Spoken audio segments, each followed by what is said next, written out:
उत्तल दर्पण और अवतल दर्पण में अंतर। तो उत्तल दर्पण का क्या होता है, परावर्तक सतह उठा होता है। उत्तल दर्पण का परावर्तक सतह और अवतल दर्पण का परावर्तक सतह धसा। उत्तल दर्पण का परावर्तक सतह कैसा होता है, उठा हुआ, और अवतल दर्पण का परावर्तक सतह धसा हुआ होता है। उत्तल दर्पण की फोकस दूरी धनात्मक होती है। क्या होती है, धनात्मक। और अवतल दर्पण की फोकस दूरी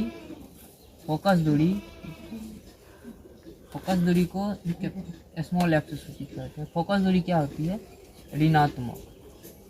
क्या होती है, अवतल दर्पण की फोकस दूरी ऋणात्मक होती है, उत्तल दर्पण की फोकस दूरी धनात्मक होती है।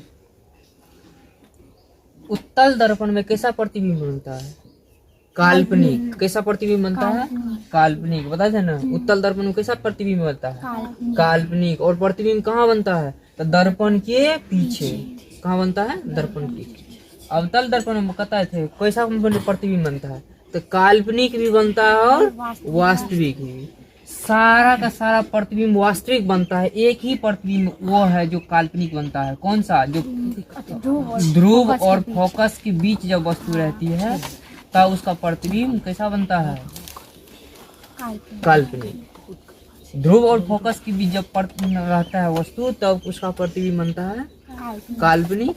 और बाद में कि जितना भी प्रतिबिंब बनता है वो सब क्या बनता है, वास्तविक बनता है।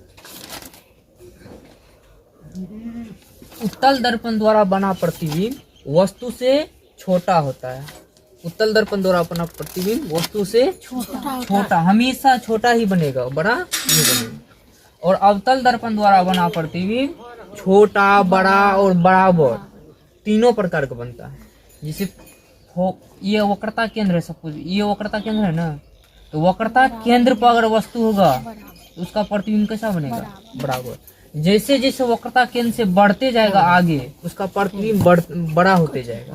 और वक्रता केंद्र से पीछे जाएंगे वस्तु को लेकर के, तो प्रतिबिंब कैसा बनेगा, छोटा।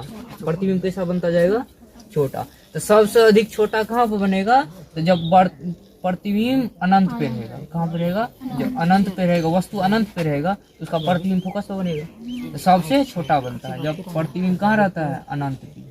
सॉरी, वस्तु कहाँ रहता है, अनंत पे, तो उसका प्रतिबिंब कहाँ बनता है, फोकस पे। सबसे छोटा तब बनता है।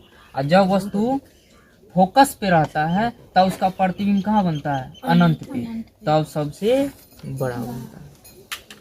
तो क्या सब देखिए, उत्तल दर्पण का परावर्तक सतह क्या होता है, उठा हुआ रहता है। और अवतल दर्पण का परावर्तक सतह धंसा रहता है। उत्तल दर्पण का फोकस दूरी धनात्मक होता है और अवतल दर्पण की फोकस दूरी ऋणात्मक होती है।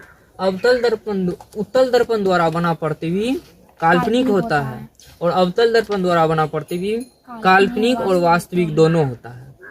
उत्तल दर्पण द्वारा बने प्रतिबिंब वस्तु से छोटा होता है और अवतल द्वारा बना प्रतिबिंब वस्तु के बराबर, वस्तु से छोटा और वस्तु से बड़ा भी होता है। आगे समझ में,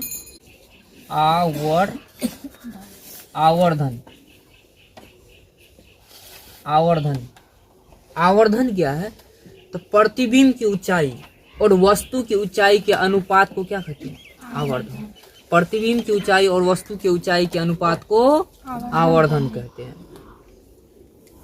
आवर्धन बराबर क्या हो जाएगा, आवर्धन बराबर प्रतिबिंब की ऊंचाई अपॉन वस्तु की ऊंचाई होगा ना। आवर्धन बराबर प्रतिबिंब की ऊंचाई बटे वस्तु की ऊंचाई। यानी आवर्धन को स्मॉल m द्वारा सूचित किया जाता है। किससे, स्मॉल m से। तो m बराबर क्या हुआ, height of image upon height of object. Height of image upon height of object. एक और होता आवर्धन बराबर माइनस v बटे u। ये क्या है, ये है प्रतिबिंब की दूरी और ये है वस्तु की दूरी।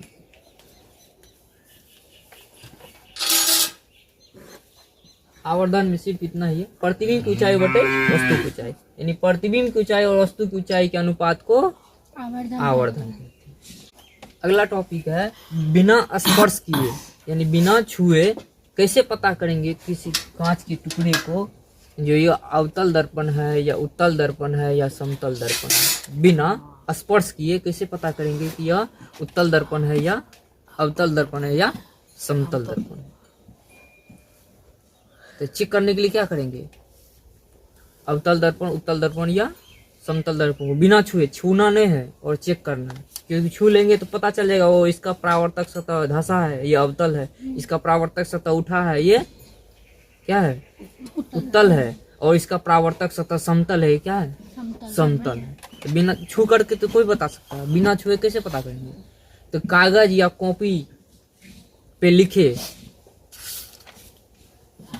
हुए अक्षर को क्या करेंगे, बारी बारी से दर्पण के पास ले जाएंगे, बारी बारी से तीनों कांच के टुकड़े के पास ले जाएंगे, और पता जिस कांच के टुकड़े में लिखा हुआ बड़ा दिखाई देगा तो समझेंगे यह क्या है अवतल दर्पण। अवतल दर्पण में बड़ा प्रतिबिंब बनता है तो क्या समझेंगे यह अवतल दर्पण है।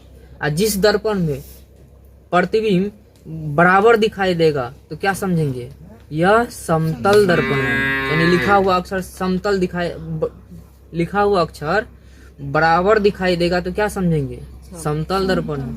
अगर वही लिखा हुआ अक्षर छोटा दिखाई दे तो क्या समझेंगे उत्तल दर्पण है। तो बिना स्पर्श किए भी पता कर सकते हैं।